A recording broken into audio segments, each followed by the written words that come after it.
Bonjour, bonjour. Coucou les amis. 200 vlog 273. Ouais, faut pas se tromper, hein, parce Non, que en ce moment ça va pas, la mémoire là, ça va. Bon, allez. Ta mémoire. Générique.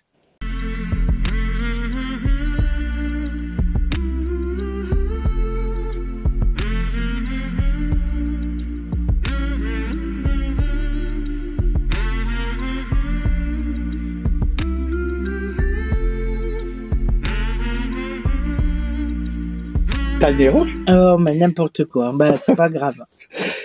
T'as le rhume? Non. Non, Non, bon, c'est le pollen. alors on va pas rester trop longtemps, on va laisser regarder le reportage parce que celui-là, il est long, un peu long. Ah oui. Oui. 4 étages. Bah oui. Oui. La truc, je crois, qu'elle fait 200 ou 300 mètres sur 4 étages. Ouais. Rien que pour se balader à l'intérieur, c'est galère. Ouais. Bon. Mais il faut dire. Attends, ils vont voir. Qu'on l'explique. Oui. Qu'il y a les deux. Il y a Babou et Mina qui ont filmé. Non, mais ça, ils le voient. Ouais. Ah bah oui. Ça, maintenant, tu sais. C'est l'habitude. Ils voient maintenant. Bon, allez, on voit. On envoie le reportage.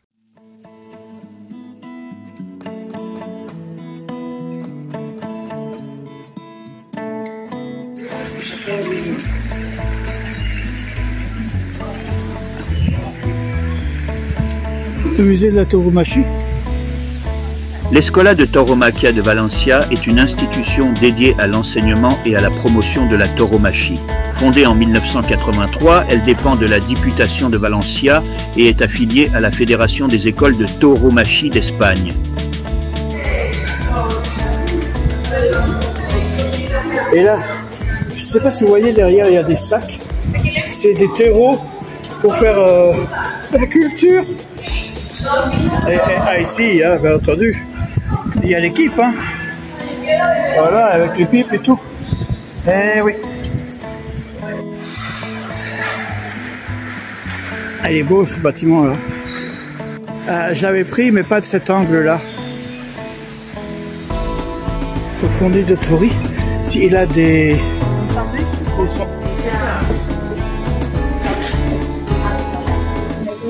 verdura.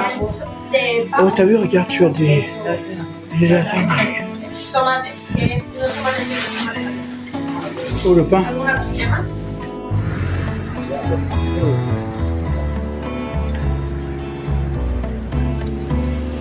Ah, les Français. Hein? La Cité des Arts et des Sciences de Valence est un complexe architectural et culturel remarquable conçu par l'architecte valencien Santiago Calatrava. Alors ça, c'est juste en face, c'est un centre commercial où il y a Carrefour, McDo, Ciné, un peu comme la Gandia. Ouais. Ah, regardez. Ah, c'est pas mal, hein? Et ben voilà. Le babou il passe sous l'eau. Bah espérons que non, hein. Il a d'être fait mouiller.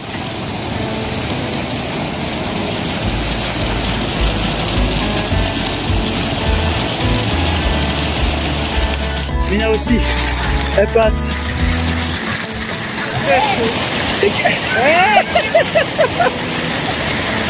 Oh purée, regarde. Eh, t'as vu, il en fallait une, c'est moi. L'Agora, un espace polyvalent pour des événements culturels et sportifs. C'est la passerelle, hein, sur la rivière, c'est sur la rivière qu'ils ont détourné. L'Imbracle, une promenade paysagère avec des plantes méditerranéennes. Ouais.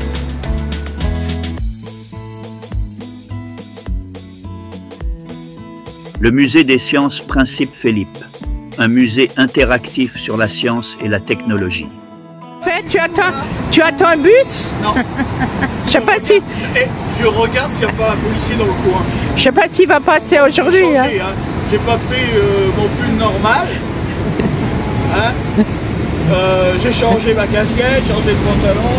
Normalement, on ne devrait pas me... Ouais. Ils vont prendre pitié, petit personnage âgé. Bon, ça je sais pas, parce qu'eux, ils en ont rien à faire. Hein. Là, c'est mieux, il n'y a pas de tag. Voilà. Alors, là, on était le train. Et en fait, compte, c'est là, c'est le palais. Pourquoi faut-il toujours faire des marches? L'Umbracle abrite une grande variété d'espèces de plantes avec environ 90 espèces différentes.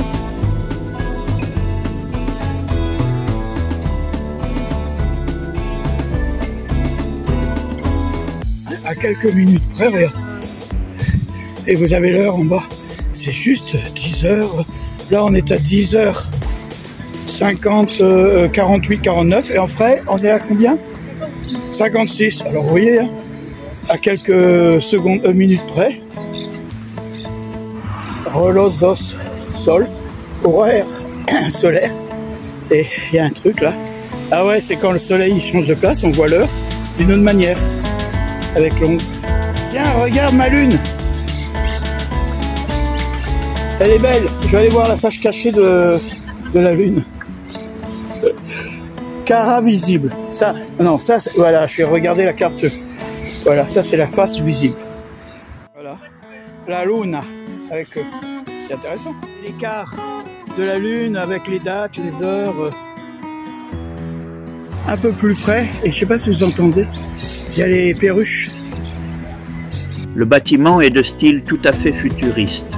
En effet, il prend la forme d'un long squelette d'un animal préhistorique dont les épines dorsales percent le ciel. L'architecture correspond donc parfaitement au contenu du musée. Dedans, il y a un ascenseur.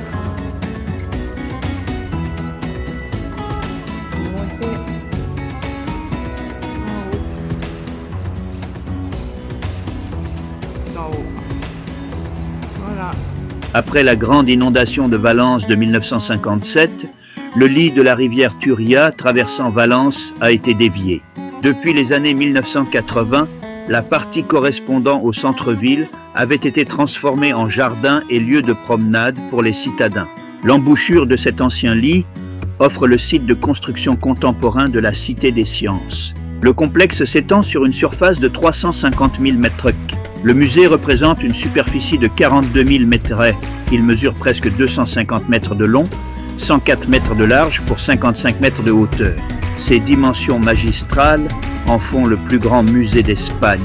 Il a ainsi fallu 58 000 mètres de béton et 14 000 tonnes d'acier pour le bâtir. Faites compte, ici, c'est le, comment on appelle ça, le lit de la Huerta, qui a été détourné, hein, et ils en ont fait différentes choses. Là, vous avez la première passerelle, vous avez, voilà. L'édifice est entouré de 13 000 m² de bassin. La construction de la Cité des Arts et des Sciences a commencé en 1996 et s'est achevée en 2009. C'est seulement un plan d'eau, hein, regardez, il n'y a pas de profondeur, il n'y a rien. C'est seulement ouais, il y a quoi? Il y a 5 cm d'eau. Et ça bouge pas, alors je vous dis pas s'il doit y avoir des moustiques. Hein.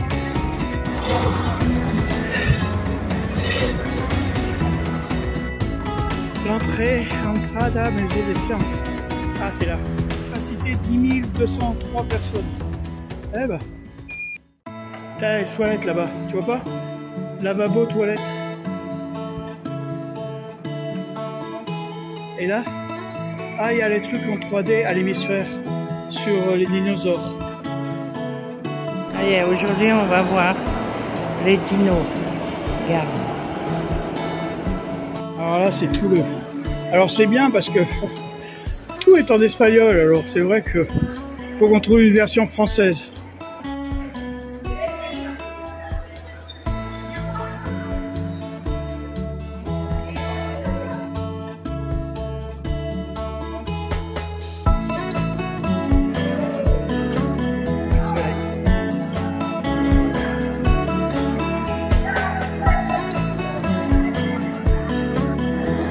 C'est des cristaux, ils sont magnifiques, hein. Cristalisation en la escuela.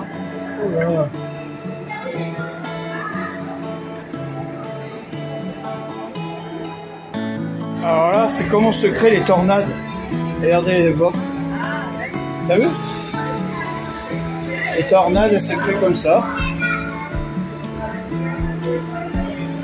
Vous voyez, elle forme, et hop, voilà, vous voyez celle-là? Voilà, regardez. Voilà. L'illusion d'optique là. Et hop, regardez. Et hop. Ah, c'est fou, hein? Regardez, vous voyez? Hop, et il y a rien. C'est beau. Ouais, là, vous avez des cafards de Madagascar.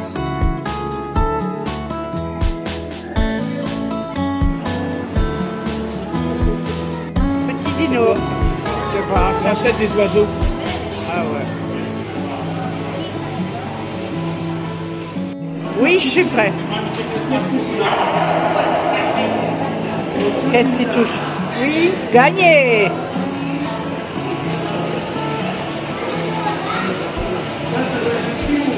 Oui. Ouais, gagné. Ouais. C'est un marqueur. Il y a une spirale là. Ouais. Alors ça doit être incarné. Oui. Oui. Ouais. Oui. Ouais. On en a encore un. Ouais. Oui. Et attention, après il y a des souris. Ah ouais, c'est en contact. Dès qu'il touche les mains, ça lui fait des contacts, ça fait de l'électricité. 2, 1, 0.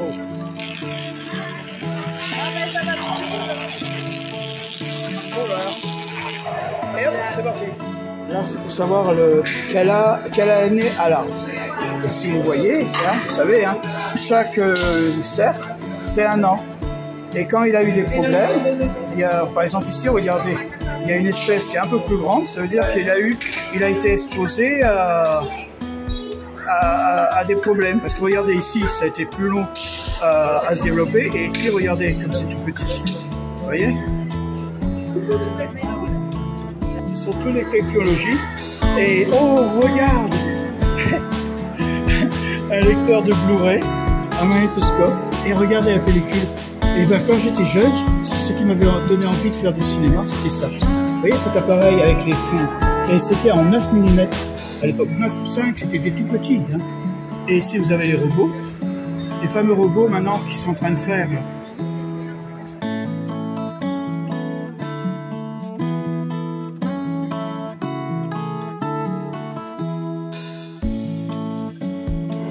Voilà. Alors, regardez l'ancêtre, les cassettes pour les ordinateurs. La cassette à musique, le pareil, le VHS, les 45 tours et le disque là-bas, vous voyez le blanc, c'est les disques, j'en avais comme ça. Après vous avez tout ce qui est, et puis vous avez aussi les petits disques là, regardez les clés. Alors la grande carte, là, 2 Go, 32 Go, 128 Go, le fameux Nokia. Oh là là, putain, que ça fait des souvenirs. La PlayStation 2. Hein? Le premier disque dur?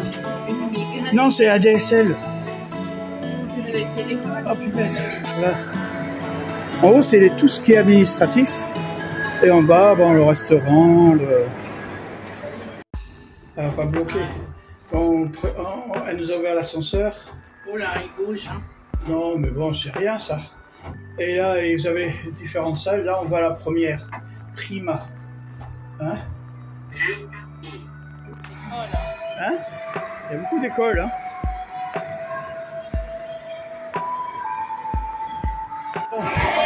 Alors, il y a un nouveau truc, là. Il y a le monsieur qui a vu que j'avais du mal à marcher et tout.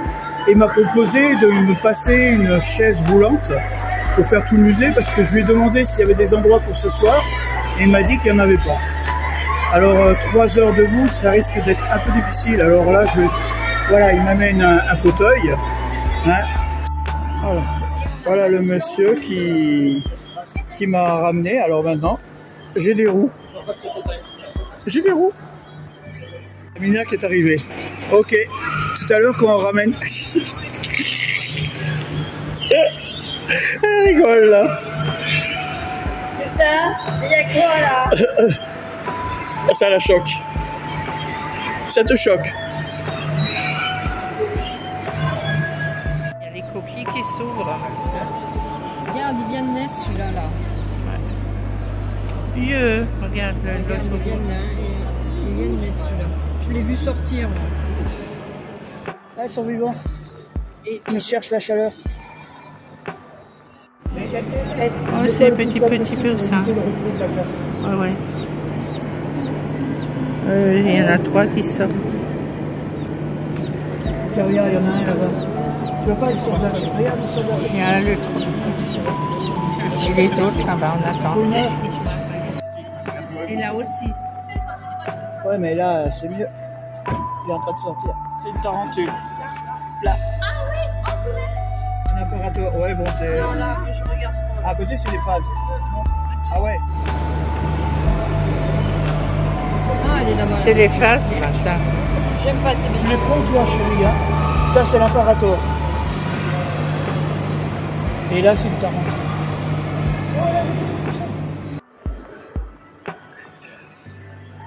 Bon, c'est des... Oula, ah si, l'atmosphère, c'est les conseils. Bon, la forêt, les... Et c'est en carton. Ah, écoute, il faut ressortir. Faut ressortir, parce que là, ça... Regarde les arbres, l'atmosphère. Ouais, en carton. Ouais, non, au fond, là-bas. Au fond, je pense que tu peux descendre au fond, là-bas. Mais attention quand tu descends, ouais. Oh là là là. Ah, c'est bien parce que je peux faire des travelling. Ça fait très cinéma. Non, mais bon. Non. Bon, d'accord. Ça va pour une fois.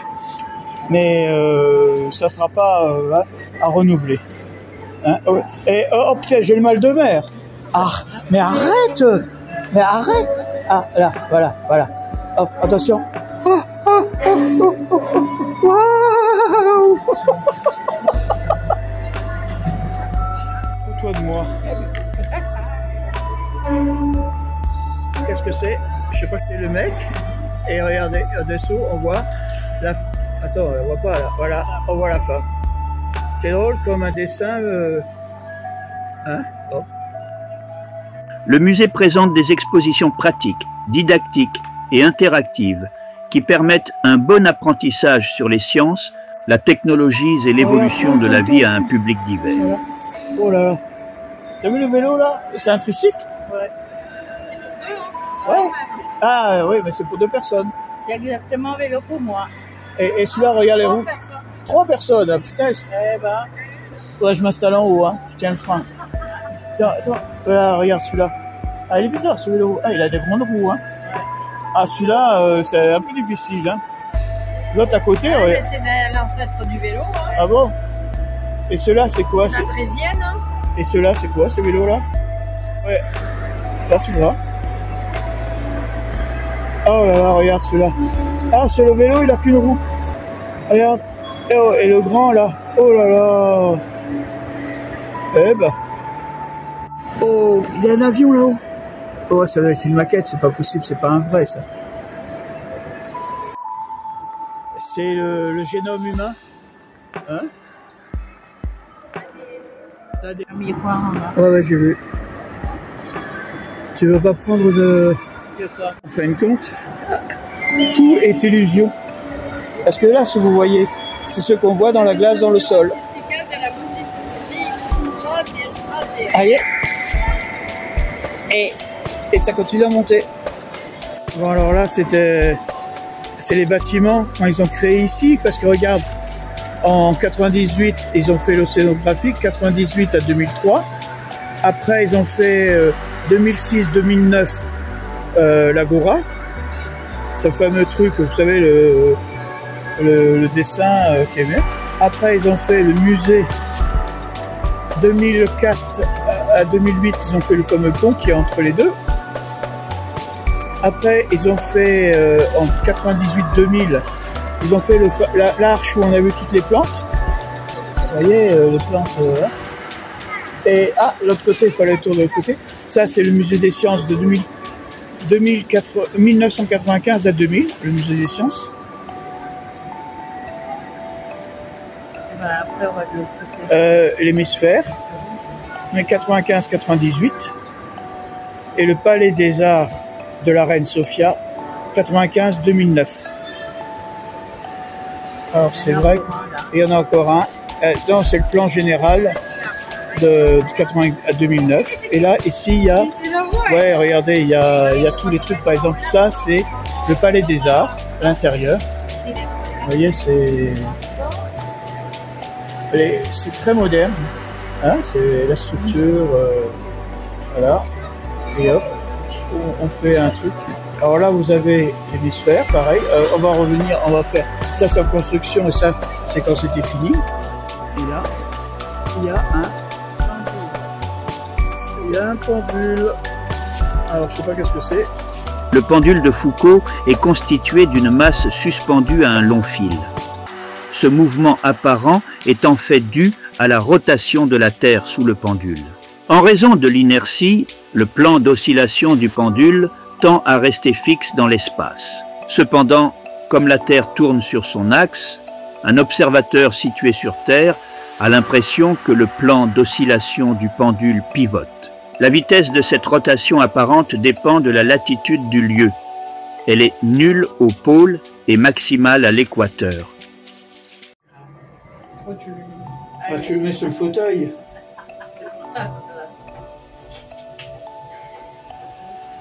Fous-toi de moi, fous-toi de moi. Mais non, j'oserais pas. Oh. Ah, écoute, je suis vraiment pas...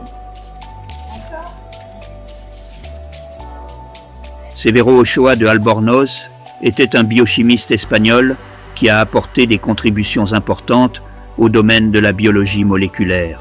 Né à Luarca, en Espagne, le 24 septembre 1905, Ochoa s'intéresse très tôt à la biologie et à la médecine.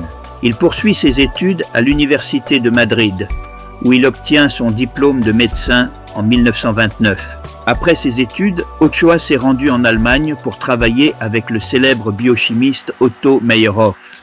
Il a développé un vif intérêt pour l'enzymologie, qui deviendra le centre de sa carrière de chercheur. En 1941, Ochoa s'installe aux États-Unis et commence à travailler à la faculté de médecine de l'Université de Washington à Saint-Louis.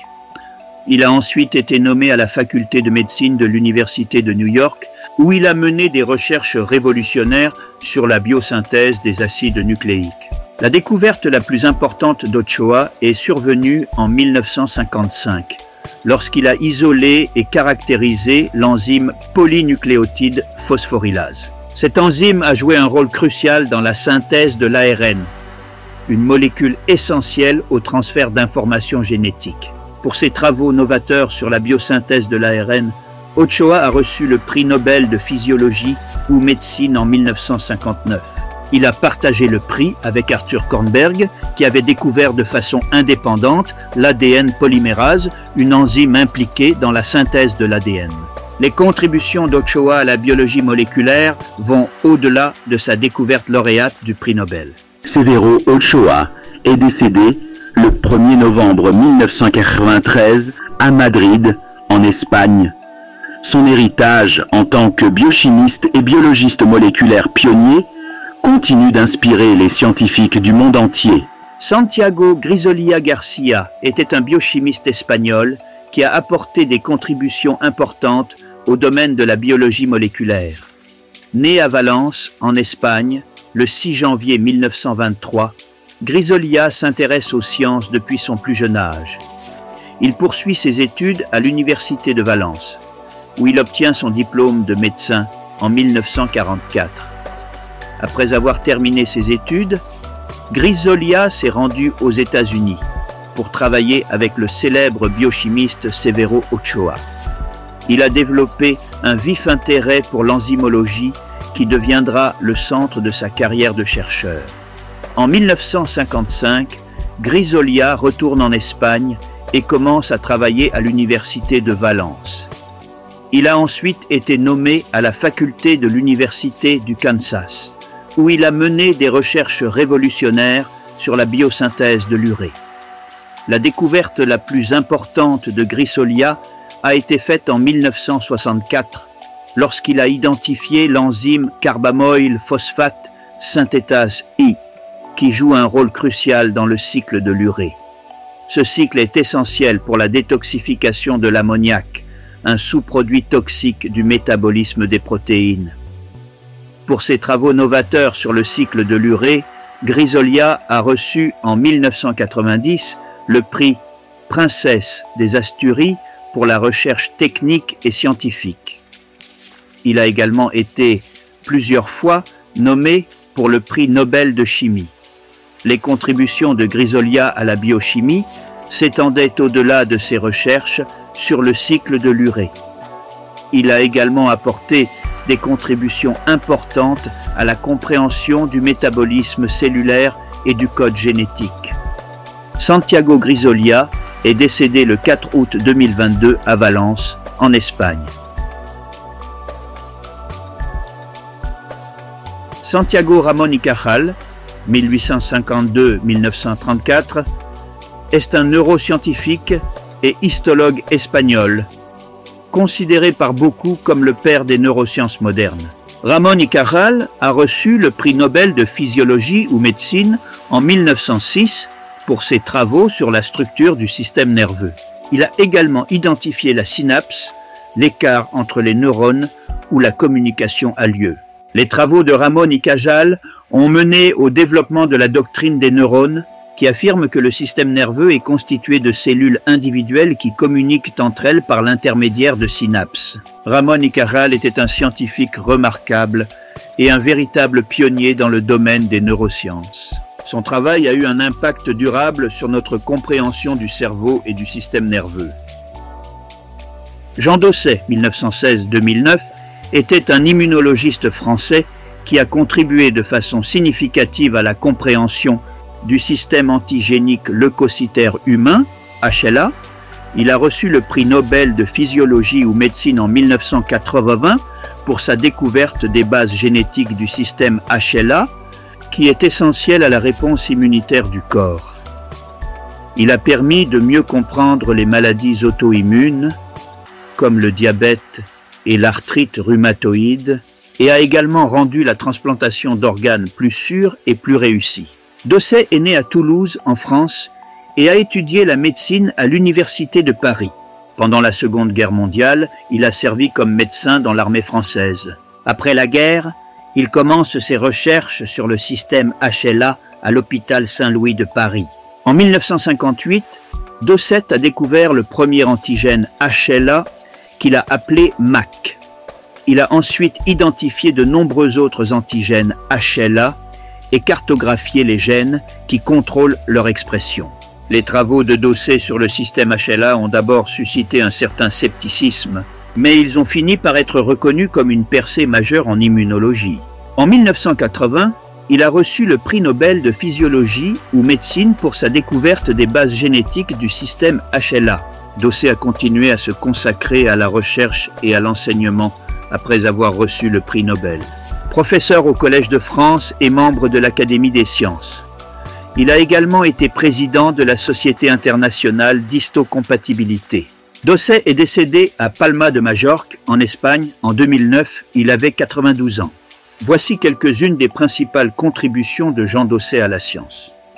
Découverte du système antigénique des leucocytes humains, HLA, cartographie des gènes, qui contrôle l'expression des antigènes HLA, montrer que le système HLA est essentiel à la réponse immunitaire du corps. La transplantation d'organes est devenue plus sûre et plus réussie. Contribution à la compréhension des maladies auto-immunes. Le travail de Jean Dosset a eu un impact profond sur le domaine de la médecine et il est considéré comme l'un des immunologistes les plus importants du XXe siècle. C'est bien beau, mais le souci qu'il y a, voilà, il y a trop de contours et tout, tu ne peux pas l'exploiter au maximum. Il y a beaucoup d'espace.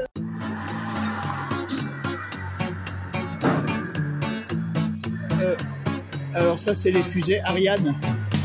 Hein? C'est Ariane, ça. Vega, c'est les premières. Et là, c'est les satellites. Le Satellite Cluster est une mission spatiale de l'Agence spatiale européenne, ESA, qui a pour objectif d'étudier en 3 dimensions les interactions entre le vent solaire et la magnétosphère terrestre. Lancée en 2000, cette mission est composée de 4 satellites identiques qui volent en formation autour de la Terre. Tiens, regarde le satellite là-haut. Hein? Non, c'est bon, je le prendrai après. Elle est la plus grande des 2 galaxies, contenant environ 10 milliards d'étoiles. Il est situé à environ 163 000 années-lumière de la Terre et a un diamètre d'environ 14 000 années-lumière. L'échelle de Huygens L4 a été utilisée pour étudier la composition et la dynamique de l'atmosphère de Titan, notamment grâce aux données recueillies par la sonde Huygens lors de sa descente et de son atterrissage sur Titan en 2005. Souvent désigné simplement sous le nom de Hubble, est un télescope spatial qui a été placé en orbite terrestre en 1990.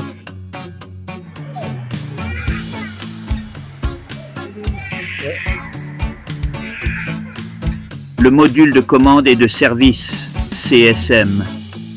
Columbia, c'était le vaisseau principal dans lequel les 3 astronautes, Neil Armstrong, Buzz Aldrin et Michael Collins, ont voyagé de la Terre à la Lune et retour. Il comprenait le module de commande où ils vivaient et travaillaient et le module de service qui contenait les moteurs, les réservoirs d'oxygène et d'autres équipements nécessaires au voyage.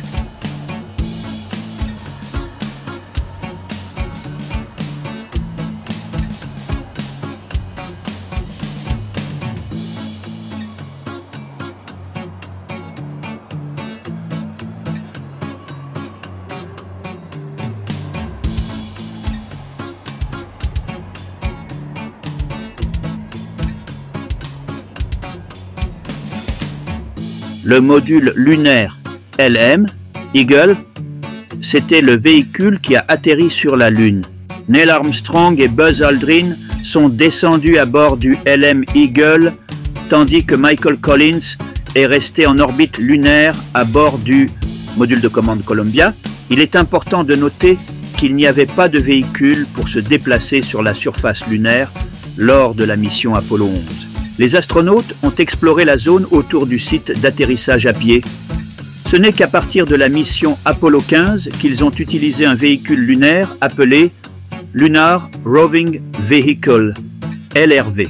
Les 2 astronautes passent environ 21 heures sur la Lune où ils installent des instruments scientifiques et prélèvent des échantillons de sol. Ils laissent également derrière eux un drapeau américain et une plaque commémorative. Le 24 juillet 1969, les 3 astronautes sont de retour sur Terre, sains et saufs. Elle est sur la Lune. Non, ouais, bon, c'est pas bon. Rapproche-toi du... Essaye de monter dans le LED. Elle est sur la Lune. C'est bon. Les premières observations de la Lune remontent à l'Antiquité. Les Sumériens, les Babyloniens et les Égyptiens ont tous observé et étudié la Lune. Les Grecs ont été les premiers à donner un nom à la Lune, Sélénée, et à en faire une déesse. De l'ordinateur de l'époque. Il y avait... Il y en a qui sont esquintés, les touches. Et c'est là, si vous regardez, là, la vitesse, les programmes.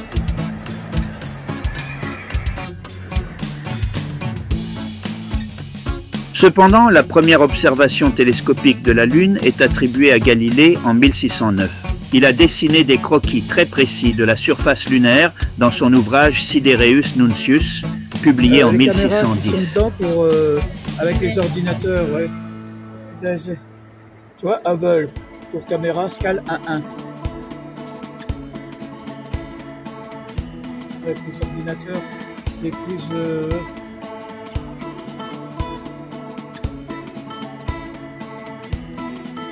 Le premier robot à avoir foulé le sol de la planète Mars est le rover Sojourner. Il a été déposé sur Mars le 4 juillet 1997 par la sonde spatiale Mars Pathfinder. La planète Mars est connue depuis des milliers d'années. Les premières observations de Mars remontent à l'Antiquité, notamment par les astronomes babyloniens et égyptiens. Ils avaient remarqué son mouvement particulier dans le ciel nocturne et l'avaient associé à différentes divinités. Non, au descendant. Oh, ça, c'est avant.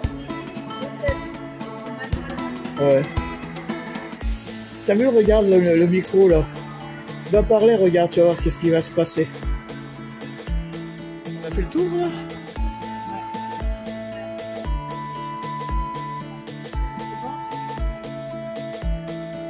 Regarde par rapport à l'attraction des planètes. Si tu es trop près d'une planète, qu'est-ce qui se passe? Voilà, il a été attiré et il est propulsé plus loin.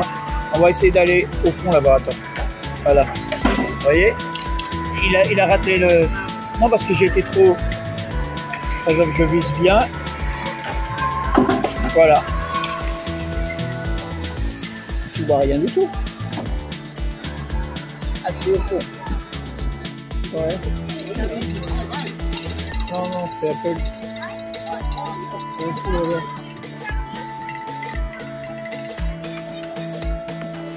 C'est les principes d'inertie. Et si tu mets ta main là, tu sens pas le froid? Il y a de l'air. Oh, pardon. Il y a un jeu sur ça. C'est le calendrier de l'espace. Le Big Bang, il a eu lieu là. Et la Terre, là. C'est sur une année. Le Big Bang a été au mois de janvier. Et en fin de compte, la Terre est apparue au mois de septembre. Tu vois? Septembre. Le 11 septembre en plus. Et oh! Regarde les différentes...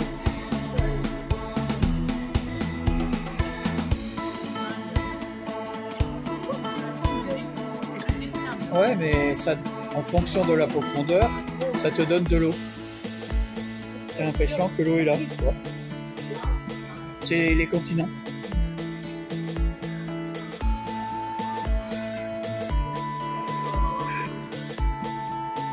Bon, t'es d'accord, ça va. C'est les volcans. Mais bon, pour les enfants de moins d'1 mètre, ils ont le droit de rentrer, eux.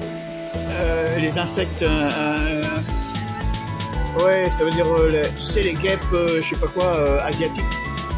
C'est la Terre, regardez avec l'air tout autour.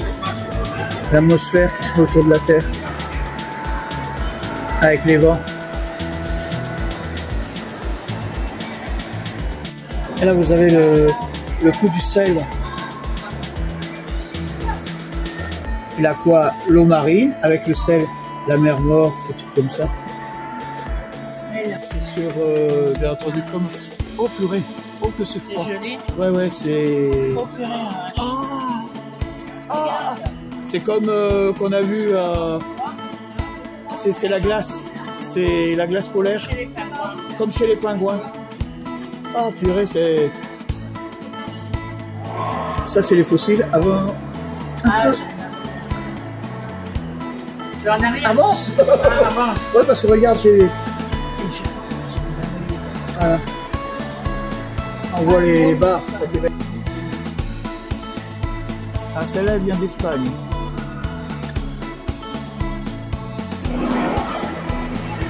Le déplacement des marées. Regarde. Non, c'est les trucs atmosphériques, non? Ça, c'est l'Université des Sciences à Valence au XVIe siècle, sur la place de la Vierge.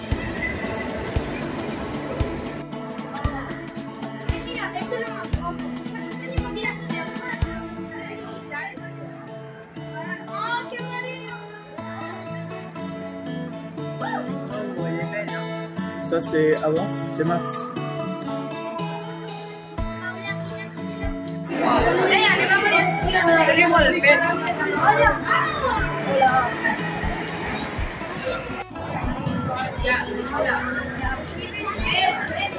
Avance. Merci. Tycho Brahe, né Tige Ottesen Brahe, le 14 décembre 1546 et mort le 24 octobre 1601, était un astronome danois dont les observations précises du ciel ont jeté les bases des théories de Johannes Kepler sur le mouvement des planètes. Celui-là, il est de 1609. Kepler. C'est Kepler, c'est le livre de Kepler. Kepler a travaillé comme assistant de l'astronome Tycho Brahe à Prague. Après la mort de Brahe, Kepler a hérité de ses observations précises des planètes. Il a passé des années à analyser ces données et a finalement découvert ces 3 lois. 1. Loi des orbites. Les planètes décrivent des orbites elliptiques dont le Soleil occupe l'un des foyers. 2. Loi des airs. La ligne joignant une planète au Soleil balaie des aires égales en des temps égaux. 3. Loi des périodes. Le carré de la période de révolution d'une planète est proportionnel au cube du demi-grand axe de son orbite. 1800. Non, 1564. Et le deuxième, il est 1686. Entretien d'Elmonde. Celui-là, il est de 1699. Ah, ils sont anciens. Hein. 1892, c'était déjà plus élaboré. Et là, 1800.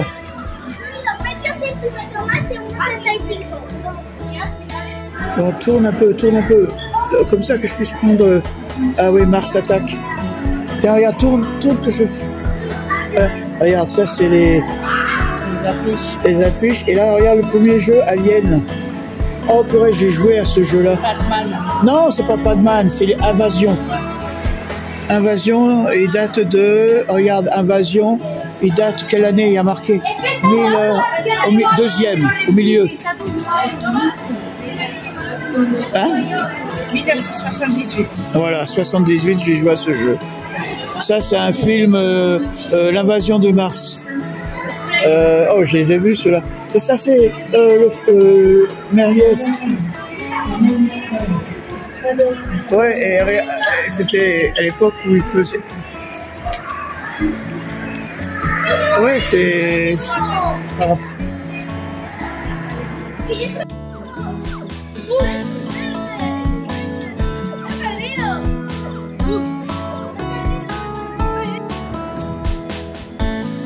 Et là aussi, tiens. Et là, on va aller voir l'autre côté, là, on peut voir le film. Là. Ah oui, il faut attendre. Là où il y a le mec. Ouais. Mais non. Parce qu'il faut attendre la prochaine séance. 4, 3, 2, unité, stop. Allumage rapide, décollage.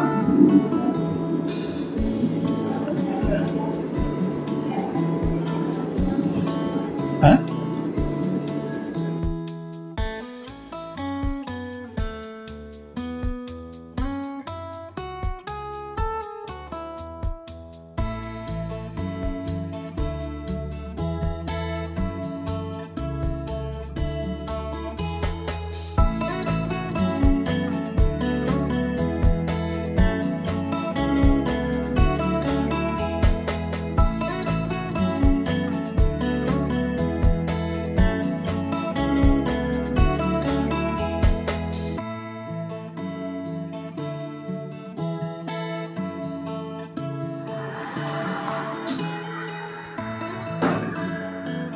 Un dragon.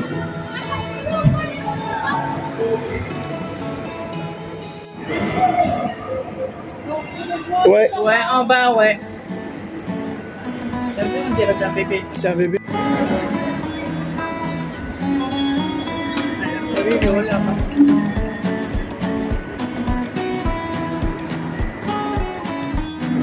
Déplacé par la pensée.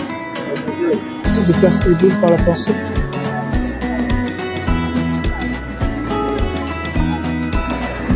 plein d'expériences ces téléphones là. Localisation sonore.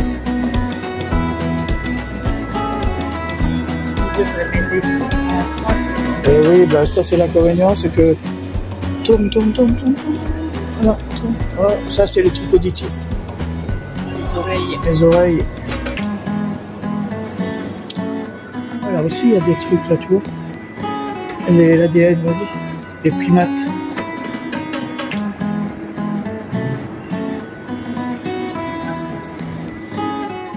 Et les cœurs, différents cœurs. Ah!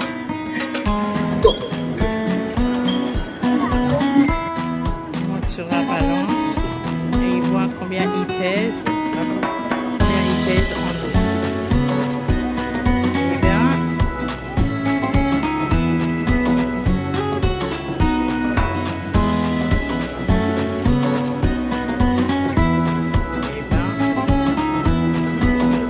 ouais, jusqu'au rouge.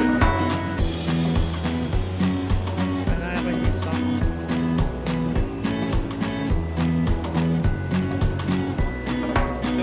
Ouais. C'est les gens néandertal. T'as vu? Hop. Avec moi, ça veut dire à côté. Hein. Hop.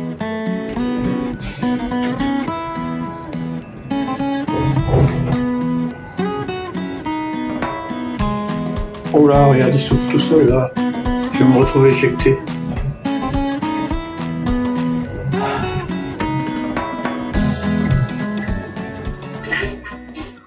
Et oui. Eh oui, bah vous avez vu, oui. Je vous dis, c'est une expérience que je ne reproduirai pas. Je m'aperçois qu'en fin de compte, le fauteuil, c'est pas si facile que ça. Faut prendre les coussins la prochaine fois. Non, c'est pas ça, c'est que on dépend de la personne qui pousse. Et bon, on va pas forcément dans les mêmes endroits. Ce que j'essaye de regarder, c'est pas ce que la personne qui pousse envoie. Ouais, alors, c'était un peu je te l'ai difficile. dit, hein. Oui, mais en plus, bon, c'est... Non, c'est une expérience. Non, disons que je me voyais mal, parce qu'on est resté on est rentré à 10 heures, Ouais. et on est ressorti, il était 4 heures. Ouais. Non, 3 ou 4 heures, ouais, c'est 3 ou 4 heures. Et Ça veut pas dire de fauteuil dedans, hein. Ouais. Pas de banc. il ni n'y avait rien. rien pour s'asseoir. Ouais. C'était un peu galère. Alors, la personne, c'est vrai que le monsieur qu'on a Ouais, c'est vu le à monsieur qui l'entrée, t'a proposé. c'est tout de suite moi je lui ai demandé en arrivant s'il y avait des endroits pour s'asseoir, et il m'a dit non. Alors je lui ai dit oui, mais je vais avoir. Il parlait le français. Hein.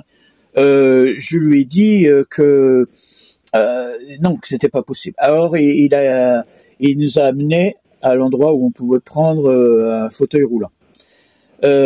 C'est bien, mais je vous dis franchement, je pense que si un jour, au niveau de la hanche, que je n'arrive pas à réparer ça, et bon, on va faire l'infiltration dès qu'on monte, hein, parce que je me vois mal continuer à faire ce qu'on fait en fauteuil. Parce que c'est vrai qu'il y a beaucoup de marches, il y a beaucoup de choses à faire, et c'est je pense aux personnes qui sont handicapées, qui ont du mal à se déplacer, ça doit être dur pour eux. Bon, le petit reproche qu'on a à faire sur ce musée, ouais, c'était pas aussi bien que... beaucoup d'expérience. Je sais pas si vous avez vu la phrase, ici, on n'a pas le droit de ne pas toucher, de ne pas sentir, de ne pas regarder, de ne pas... Bon, on peut faire ce qu'on veut, c'est vraiment un musée interactif. Le problème, c'est que, je sais pas si vous avez vu, là-bas, ils connaissent que 3 langues. 3 langues. Ouais, le valencien, l'espagnol. L'espagnol courant. Oui, l'espagnol. Non, mais l'espagnol. Oui, l'espagnol. Ouais. Parce que c'est pas pareil que le valencien. Et l'anglais. Alors, je vous dis franchement. On était un peu déçus. Je sais pas si vous avez vu toutes les écritures, là, tout ça, c'était en valencien ou en anglais. C'est très, très, très difficile à traduire. On perd beaucoup de temps à essayer de comprendre. Et au moment où on est parti, on s'est aperçu qu'il y avait un audiophone en français. Ouais, tout mais on l'a su qu'après. Ouais. C'était on aurait dû nous en parler dès qu'on... Oui. Au niveau du prix, comme on l'avait pris dans le forfait, on n'a pas revenu sur le prix. Par contre, il y a un truc que je voudrais vous dire. Au niveau de tout ce qui est dégustation, ça veut dire restaurant, plat et trucs comme ça, on est les mêmes prix qu'en France. Hein. Oui, c'est très cher. Ouais. C'est très très cher. Je pense dans que dans les centres comme ça, oui. oui, c'était Ouais. Il faut sortir pour manger correct. et encore. Ouais, Parce que tout autour, ouais. c'est un peu cher. Faut rentrer juste dans les petites ruelles. Faut trouver vraiment des trucs qui sont. Voilà. On vous dit à la semaine prochaine. On visitera un autre endroit encore. Ben oui, vous savez, là, on s'est lâché. Ça a été une super grosse semaine. Alors, je sais pas si vous vous rendez compte. Pour y aller, on dit toujours 1h20 de train, entre 1h10 et 1h20. 15 minutes de taxi. Ah bon, ça, vous voyez, ça fait déjà presque une heure. Bon, disons, alors, on va arrondir à 1h30 à l'aller, 1h30 au retour. Alors, on le dirait pas. Je comprends tous les gens qui travaillent et qui ont besoin de se déplacer, qui ont des heures de transport. C'est très fatigant. Si en plus vous marchez, c'est très, très, très fatigant. On l'a fait, alors, t'es vraiment enrhumé. Ouais. À moins que c'est comment on appelle ça? Le pollen, parce que le pollen qui arrive. Ouais, il y en a encore. Hein. Ouais, ça arrive maintenant. Hein. Et bon, je vais finir en disant que on a aussi remarqué un truc qui était très important, c'est que bon alors, je vous explique. Alors, nous on avait pris l'habitude de partir un jour, se reposer un jour, repartir le lendemain, se reposer, repartir le surlendemain et ainsi de suite. On avait une carte pour le train. La carte pour 10 voyages, c'était 16 euros. Non, 16. La carte, 18 euros. 18 au départ, la première. Parce qu'on a dû acheter la carte. Voilà. Et par la suite, ça ne revient qu'à 16 recrédités. Alors, comme ça, c'est plus facile. En plus, la carte, elle sert aussi... Veuillez m'excuser. La carte... Non, j'ai pas envie de t'excuser. Elle sert pour le train, le métro et le bus. Voilà. C'est ça. Bon, allez, on vous dit à la semaine prochaine et... Portez-vous bien. Babou et Mina. Vous voyez qu'il va mieux, hein. Babou et Mina, en camping-car, c'est une sacrée aventure. Sur les routes, ça tangue, ça chante. Dans leur petit escargot roulant, ils sont un peu fous mais ensemble, c'est sûr, ils rendent chaque jour joyeux. Babou prend le volant,